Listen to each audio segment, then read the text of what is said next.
Hello students, आज मैं लेकर आई हूँ working of ruby laser. Heading डाल लीजिए working of ruby laser. Ruby laser वाला टॉपिक हमने लास्ट लेक्चर में स्टार्ट कर दिया था और वहां पे हमने देखा कि रूबी लेजर को हम सॉलिड स्टेट लेजर भी बोलते हैं और इसके साथ साथ इसे 3 एनर्जी लेवल लेजर भी बोला जाता है।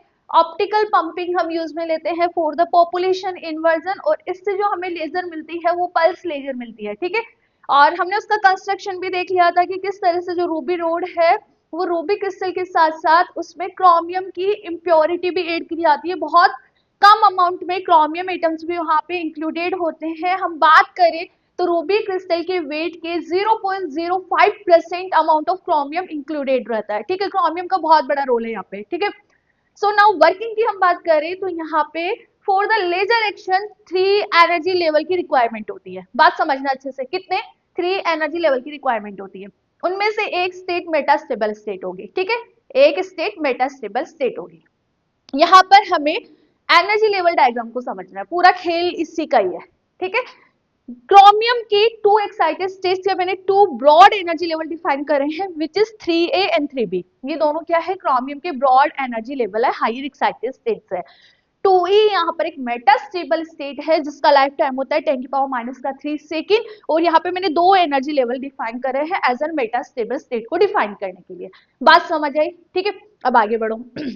जैसे ही हमने यहाँ पर मैं डायग्राम शो कर रही हूँ, देखो इस डायग्राम में आप देख सकते हो कि जैसे ही फ्लैश लाइट से फ्लैश लाइट रूबी रोड पे गिरती है, जैसे ही फ्लैश लाइट रूबी रोड पे गिरती है तो रूबी रोड के अंदर जो क्रोमियम एटम्स होते हैं वो इस लाइट के फोटॉन्स को अब्सॉर्ब करके ट्रांजिशन करते हैं from the lower energy level to higher energy level. ठीक है, तो जैसे ही क्रोमियम आयंस ने फोटॉन्स ऑब्जर्व करे, जैसे आपने जिनॉन फ्लैश ट्यूब पढ़ा था ना लास्ट लेक्चर में कि उसमें एक जिनॉन फ्लैश ट्यूब हम यूज में लेते हैं फॉर द ऑप्टिकल पंपिंग। तो उस जिनॉन फ्लैश ट्यूब से जैसे ही हमने रोड पे लाइट इंसिडेंट करी तो उसमें जो क्रोमियम एटम्स है वो फोटॉन्स को ऑब्जर्व करेंगे, सफिशिएंट फ्रीक्वेंसी के फोटोन को ऑब्जर्व करा और वो लोअर एनर्जी लेवल से ट्रांजिशन करते हैं हायर एनर्जी लेवल में। 3A और 3B दोनों ही एनर्जी लेवल के अंदर वो क्या करते हैं, ट्रांजिशन करते हैं। ठीक है, अब यहाँ पे नोटिस करना जिनकी एनर्जी 0.85 माइक्रो मीटर की है या इस रेंज की है वो कहाँ ट्रांजिशन करेंगे, ब्रॉड एनर्जी लेवल 3 में।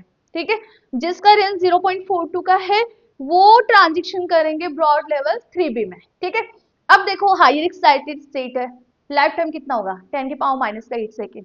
तो यहाँ पर ये क्रोमियम आयन ज्यादा देर तक स्टे नहीं कर पाएंगे, यहाँ से ये स्पॉन्टेनियस इमिशन करेंगे कहाँ पर, एनर्जी लेवल जो कि मेटास्टेबल स्टेट्स है। कहाँ है, मेटास्टेबल स्टेट। तो यहाँ पर 10⁻⁸ सेकेंड के बाद कहाँ जाएंगे, मेटास्टेबल स्टेट में जाएंगे bye the spontaneous emission. Spontaneous emission की वजह से यहाँ पर हमें नॉन रेडिएटिव रेडिएशन मिलती है। बिकॉज आपको अच्छे से पता होगा स्पॉन्टेनियस इमिशन में जितने भी पार्टिकल्स हमें जो फोटॉन्स निकलते हैं वो कोहेरेंट नहीं होते हैं, सेम फेज के अंदर वो ट्रैवल नहीं करते, पोलराइजेशन भी सेम नहीं होता। सो अब हमें ये चीज तो समझ आ गई कि क्रोमियम आयन ग्राउंड स्टेट से इन दोनों एनर्जी लेवल के अंदर गए 10⁻⁸ सेकेंड के बाद उनको नीचे आना ही आना है, डेफिनेटली आना है। तो यहाँ से कहाँ आए, लोअर एनर्जी लेवल कौन सा वाला, मेटास्टेबल स्टेट वाला। तो इस मेटास्टेबल स्टेट में आ गए। अब मेटास्टेबल स्टेट में तो हमें पता है लाइफ टाइम क्या होता है, इससे कंपेयर में ज्यादा होता है, 10⁻³ सेकेंड है। तो इट मीन यहाँ पर जो पार्टिकल्स है वो 10⁵ सेकेंड ज्यादा स्टे करेंगे। ठीक है, 10⁻⁸ सेकेंड बाद यहाँ आते जा रहे हैं, यहाँ आते जा रहे हैं, आते जा रहे हैं, आते जा रहे हैं, बट 10⁵ सेकेंड तक तो हमारे पास यहाँ पर एटम्स की या हम बात करें पार्टिकल्स की पॉपुलेशन क्या हो जाएगी, इंक्रीज हो जाएगी। नंबर ऑफ पार्टिकल्स हम बोले, नंबर डेंसिटी यहाँ पर क्या हो जाएगी, इंक्रीज हो जाएगी। बिकॉज मेटास्टेबल स्टेट का लाइफ टाइम कितना है 10⁻³ सेकेंड है। ठीक है, सो नाउ अब यहाँ पे देखो, यहाँ पर हमारे पास नंबर डेंसिटी इंक्रीज हो गई, मतलब पॉपुलेशन इन्वर्जन हो गया। पॉपुलेशन इन्वर्जन में हमें चाहिए भी तो यही ना कि हायर एक्साइटेड स्टेट के अंदर नंबर ऑफ पार्टिकल ज्यादा हो कंपेयर टू लोअर स्टेट के। ठीक है, सो बेसिकली हमारे पास यहाँ पे नंबर ऑफ पार्टिकल ज्यादा हो गए। नाउ ये पार्टिकल्स देखना 10⁻³ सेकेंड के बाद वापस स्पॉन्टेनियस इमिशन करके कहाँ आएंगे, ग्राउंड स्टेट में। अब यहाँ से क्या इमिट हुए, फोटोन, फोटोन इमिट हुए। ठीक है, इन फोटोन में से एक फोटोन रूबी रोड के पैरेलल मूव करेगा। I repeat again, spontaneous emission हुआ, इनमें फोटोन इमिट हुए, इन फोटोन में से one of the photon travel करेगा कहाँ पे, उस रूबी रोड के पैरेलल ट्रेवल करेगा। ठीक है, अब वापस डायग्राम पे आओ। यदि रूबी रोड के पैरेलल ट्रेवल कर रहा है वो, तो रूबी रोड के दोनों एंड्स पे हमने मिरर लगाए थे, तो ये जो फोटोन है वो क्या करेगा, मल्टी रिफ्लेक्ट करेगा। मल्टी रिफ्लेक्ट करके कहाँ जाएगा, इस एक्साइटेड स्टेट में जाएगा। और इस एक्साइटेड स्टेट में यहाँ पर जो पार्टिकल्स होंगे, यहाँ पे जो एटम्स होंगे, उनके साथ इंटरेक्ट करेगा। इंटरेक्ट करके और इंड्यूस फोटोन जनरेट करेगा। कि ये process again in again again in again again in again चलती रहेगी। तो हमारे पास यहाँ पे इंड्यूस फोटोन्स के नंबर भी ज्यादा हो गए। इट मीन हम बोल सकते हैं ना कि स्टिमुलेटेड इमिशन हो गया। और ये स्टिमुलेटेड इमिशन से हमें यहाँ पर लेजर रे मिलती है by the partial refracted mirror, जो रूबी रोड के एक साइड हमने पार्शियल रिफ्रैक्टेड मिरर लगाया था। ठीक है, वहां से हमें लेजर लाइट मिलती है रेड कलर की। बात समझ आई। स्पॉन्टेनियस इमिशन, ठीक है, यहाँ से स्पॉन्टेनियस इमिशन अगेन, फिर यहाँ से जो फोटोन निकले वो फोटोन रूबी रोड के पैरेलल मूव करा, दोनों एंड पे हमने मिरर लगाए थे, उन मिरर से बार बार रिफ्लेक्ट हो रहा है, मल्टी रिफ्लेक्ट हो रहा है, मल्टी रिफ्लेक्ट होकर वापस मेटास्टेबल के एक्साइटेड स्टेट में गया, यहाँ से पार्टिकल के साथ इंटरेक्ट करा, इंटरेक्ट करके खुद भी निकला और इसके साथ साथ यहाँ पर उसने नए फोटोन भी इंड्यूस कर दिए। और ये मैनी ऑफ टाइम प्रोसेस होती है, तो यहाँ पे नंबर ऑफ फोटोन इंड्यूस हो गए और उन फोटोन से हमें यहाँ पर लेजर रे मिलती है, जो कि रिफ्लेक्टेड मिरर से बाहर की ओर निकलती है। बात समझ आई। ठीक है, तो इसको लिखो। इसके साथ साथ देखिए यहाँ पे रूबी रोड को हमने एक फ्लेश ट्यूब के अंदर रखा था और उसको हमने कनेक्ट करा था कैपेसिटर से। तो यहाँ पे कैपेसिटर का क्या रोल है, देखो जब हम फ्लैश लाइट को फ्यू मिली सेकेंड के लिए इस फ्लैश लाइट को इंसिडेंट करते हैं रूबी रोड पे, दैट टाइम आपका एक जो कैपेसिटर है हम इसको चार्ज रखते हैं कुछ किलो वोल्ट की एनर्जी से। ठीक है, तो जैसे फ्यू मिली सेकेंड के लिए हमने रॉड पर फ्लैश लाइट डाली तो ये कैपेसिटर क्या हो जाता है, डिस्चार्ज हो जाता है और दैट टाइम हमें रूबी लेजर मिल रही है। अगेन आपको ये प्रोसेस करवाना है फ्यू मिली सेकेंड के लिए, फिर वापस हमें रूबी रोड पर फ्लैश लाइट डालनी है, तो इसको चार्ज करना होगा, फिर ये वापस अगेन चार्ज होगा, फिर वापस ये डिस्चार्ज होगा। तो बेसिकली ये जो प्रोसेस है फ्यू मिली सेकेंड के लिए चलती जाती है और हमें यहाँ पर जो रेस है वो कंटिन्यू ना मिलकर पल्स के फॉर्म में मिल रही है। बात समझ आई, तो इसको राइट डाउन करो। एक बार मैं चेक कर लेती हूँ कैमरा चल तो रहा है ना, थैंक गॉड। चलो मैं आपके साथ शेयर ही कर देती हूँ। मैंने इस लेक्चर की 2 टाइम रिकॉर्डिंग करी है। ठीक है, एक टाइम कैमरा ऑन करना भूल गई, एक टाइम कैमरा ऑन करा पर मोबाइल का स्टोरेज फुल होने की वजह से वो रिकॉर्ड ही नहीं हुआ एंड ये मेरा 3rd टाइम है। सो नाउ आप जल्दी से लिख लो। For laser action in a Ruby crystal, there must be at least 3 energy levels of the active medium in which of them should be the metastable state level in between 1 and 2। यहाँ पे 3 energy level होनी चाहिए। ठीक है, दो तो यहाँ पर क्या है, ब्रॉड एनर्जी लेवल वही क्रोमियम की एक्साइटेड स्टेट है और एक मेटास्टेबल स्टेट है। इसको भी हमने डिफाइन करा है, chromium ion says to broad energy level 3A and 3B and below a metastable state 2 consisting of a 2 level। When a flash of light for a few milliseconds from the xenon flash tube incident on a ruby rod, that time a sufficient frequency of photons absorbed by the chromium ions and transition take places to any one of excited state 3A and 3B। ठीक है, जैसे आपने flash light incident करी तो chromium के atoms ने sufficient frequency के photons को ऑब्जर्व करा और ग्राउंड स्टेट से हाई एक्साइटेड स्टेट के अंदर चले गए। बात समझ आई, आगे देखो। These transition are called pumping transition। हम इसे pumping transition क्यों बोलते हैं, बिकॉज हमने ऑप्टिकल ट्रांजिशन भी बोल सकते हो, ऑप्टिकल पंपिंग भी बोल सकते हो, क्योंकि फ्लैश लाइट डाली है मतलब लाइट के थ्रू हमने लोअर एनर्जी से पार्टिकल को हायर एनर्जी लेवल के अंदर भेजा है। The lifetime of the ions in these levels are about of 10 की power minus का 8 second। So the spontaneous transition take places from the state 3 and 3B to the metastable state। ठीक है, यहाँ से स्पॉन्टेनियस एमिशन हुआ, फिर यहाँ से अगेन 10 की पावर माइनस 3 के बाद यहाँ पे टिंगरिंग ऑफ द लाइट या फिर स्पॉन्टेनियस एमिशन से नीचे आए तो फोटोन इमिट हुए। ये फोटोन रूबी रोड के पैरेलल एक्सिस के पैरेलल मूव करते हुए दोनों मिरर से मल्टी रिफ्लेक्ट हुआ, मल्टी रिफ्लेक्ट होकर यहाँ पर मेटास्टेबल के एक्साइटेड स्टेट में गया, यहाँ के एटम से इंटरेक्ट करा और नए फ्रेश फोटोन जनरेट करा। ठीक है, तो इस तरह से यहाँ तक लिख लिया। अब इसका अभी तो और भी रिमेनिंग का वर्किंग प्रोसेस है, उसको भी हम राइट डाउन करते हैं। पहले आप यहाँ तक लिख लीजिए, स्क्रीनशॉट ले लीजिए। तो देखिए इसके बाद हमें क्या लिखना है, these transition are non radiative in nature. यहाँ से जो स्पॉन्टेनियस ट्रांजिशन हो रहा है वो नॉन रेडिटिव ट्रांजिशन है and the metastable state have a longer life time of about 10 की पावर माइनस का 3 सेकेंड। यहाँ पर जो मेटास्टेबल स्टेट है उसका लाइफ टाइम ज्यादा है कंपेयर टू एक्साइटेड स्टेट, और कितना है 10 की power 5 second. Okay, so that population inversion is stabilize between 1 and 2 energy level. ये जो मेटास्टेबल स्टेट है यहाँ पर आपका पॉपुलेशन इन्वर्जन स्टेबलाइज हो जाएगा।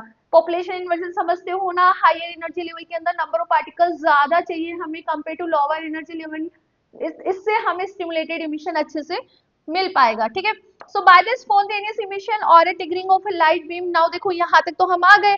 अब यहाँ पर आपके पास पॉपुलेशन इन्वर्जन मतलब नंबर ऑफ पार्टिकल्स बहुत ज्यादा हो गए। अब यहाँ से जो कुछ पार्टिकल्स है उनका स्पॉन्टेनियस इमिशन होगा, या फिर हम यहाँ पे एक लाइट की छोटी सी ट्रिगरिंग देंगे, उससे यहाँ पर हमें ट्रांजिशन बेसिकली करवाना है। ठीक है, इस ट्रांजिशन से फोटोन्स इंसिडेंट हुए, उन फोटोन में से एक फोटोन रूबी क्रिस्टल के पैरेलल मूव करेगा, और रूबी क्रिस्टल के दोनों मिरर के अंदर मल्टी रिफ्लेक्शन से बार बार रिफ्लेक्ट होगा, बार बार रिफ्लेक्ट होगा। मल्टी रिफ्लेक्शन से कहाँ जाएगा, इसकी एक्साइटेड स्टेट में जाएगा, और इस एक्साइटेड स्टेट में जो एटम्स है उनके साथ इंटरेक्ट करेगा, और इंटरेक्ट करके स्टिमुलेटेड इमिशन के लिए रेस्पॉन्सिबल रहेगा, मतलब more new fresh photon generate करेगा। बात समझ आई? सो इसको लिखिए, बाय द स्पॉन्टेनियस और triggering of a light beam there emit a number of photons. One photon out of these photon produced move parallel to the axis of ruby crystal. ruby crystal के axis के parallel move करेगा। It undergoes multi reflection between the parallel mirror. ये जो parallel mirror लगे हुए थे ना Ruby road के दोनों साइड, वहां से multi reflect करेगा। When this photon interact with an excited atom in the metastable state 2, इस मेटास्टेबल स्टेट 2 के अंदर जो एक्साइटेड एटम है उसके साथ इंटरेक्ट करेगा, it induce more fresh atom. Excited state में जो एटम है उनसे इंटरेक्ट करके नए फ्रेश एटम, नए फ्रेश फोटोन यहाँ पर जनरेट करेगा इन द सेम फेज, जिसका फेज सेम होगा विद द स्टिमुलेटेड इमिशन। इसे ही हम स्टिमुलेटेड इमिशन बोलते हैं। Okay, so this process repeat again and again. ये प्रोसेस आपका अगेन एंड अगेन रिपीट होगा, and the photons having the same phase दस मल्टीप्लाई, बहुत सारे फोटोन हमारे पास यहाँ पे कलेक्ट हो जाएंगे। A part of the beam comes out as a red colour laser beam. एक रेड कलर की लेजर बीम की फॉर्म में हमें यहाँ पर लेजर बीम मिलेगी, कहाँ से, from the partially reflected mirror. बात समझ आई? ठीक है, इसके साथ साथ ही इसमें कैपेसिटर का रोल भी समझो कि चलो मैं यहाँ पे डायग्राम शो करती हूँ, दिखा आपको डायग्राम। ठीक है, यहाँ पे ये रोड जो है, इस रूबी रोड के अंदर हमने यहाँ पर एक फ्लैश ट्यूब यूज में ली थी, उस फ्लैश ट्यूब को हमने कनेक्ट करा है कैपेसिटर से। बेसिकली यहाँ पर करते क्या है, हम इस कैपेसिटर को फ्यू किलो वोल्ट की एनर्जी देकर स्टोर कर देते हैं, एनर्जी स्टोर कर दी। ठीक है, नाउ फ्यू मिली सेकेंड्स के लिए हमें इस रोड पर फ्लैश लाइट इंसिडेंट करनी है। तो जैसे ही हमने जिनोन से यहाँ पर रोड पर फ्लैश लाइट इंसिडेंट करी, तो ये जो कैपेसिटर है वो डिस्चार्ज होना शुरू हो जाता है। ठीक है, और यहाँ से जैसे फ्लैश लाइट यहाँ पर गिरी तो हमें क्या बोलते हैं 10 to 20 किलो वॉट की हमें लेजर लाइट यहाँ पे फाइंड आउट होती है। तो बेसिकली मेरा कहने का मतलब क्या है कि फ्यू मिली सेकेंड के लिए आपने फ्लैश लाइट यहाँ पे इंसिडेंट करी और आपका कैपेसिटर कंप्लीटली डिस्चार्ज हो गया। ठीक है, हमें लेजर लाइट मिल गई। फिर अगेन आपको ये फिनोमेना कंप्लीट करवाना है, तो आफ्टर फ्यू मिली सेकेंड मतलब कुछ टाइम के बाद फ्यू मिली सेकेंड के लिए ही आप इस पे लाइट इंसिडेंट कर रहे हो, फिर आपका ये फिनोमेना होगा।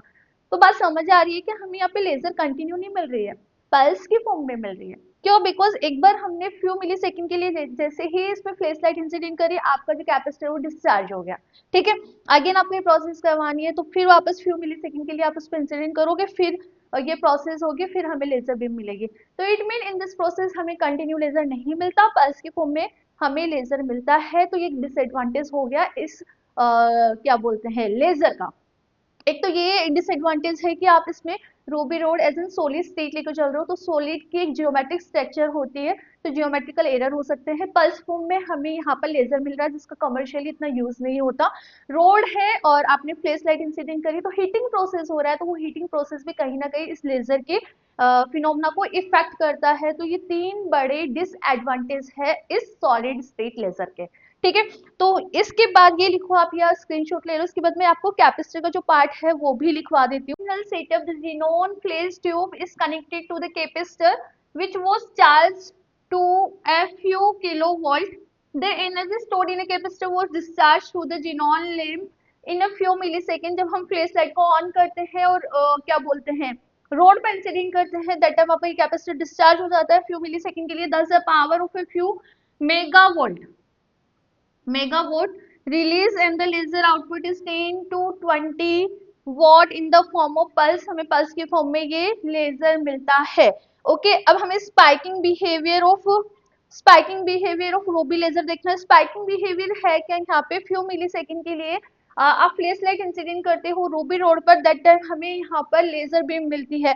इट में ये थोड़े थोड़े टाइम के लिए हमें आउटपुट पावर देता है।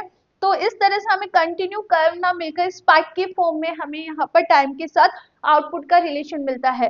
डिसएडवांटेज की मैं बात करूँ तो आपको राइट डाउन करना है। एक तो ये सॉलिड स्टेट लेजर है, सॉलिड फॉर्म में इसका एक्शन मीडियम है, लेजर एक्शन मीडियम है, तो जियोमेट्रिकल एरर होता है।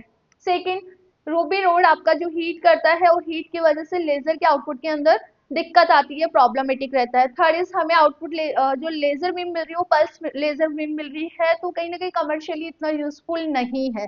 ठीक है, तो आई होप सो आपको रूबी लेजर का एक्शन समझ आया होगा। सो मिलते हैं नेक्स्ट लेक्चर में हीलियम नियॉन लेजर के साथ। थैंक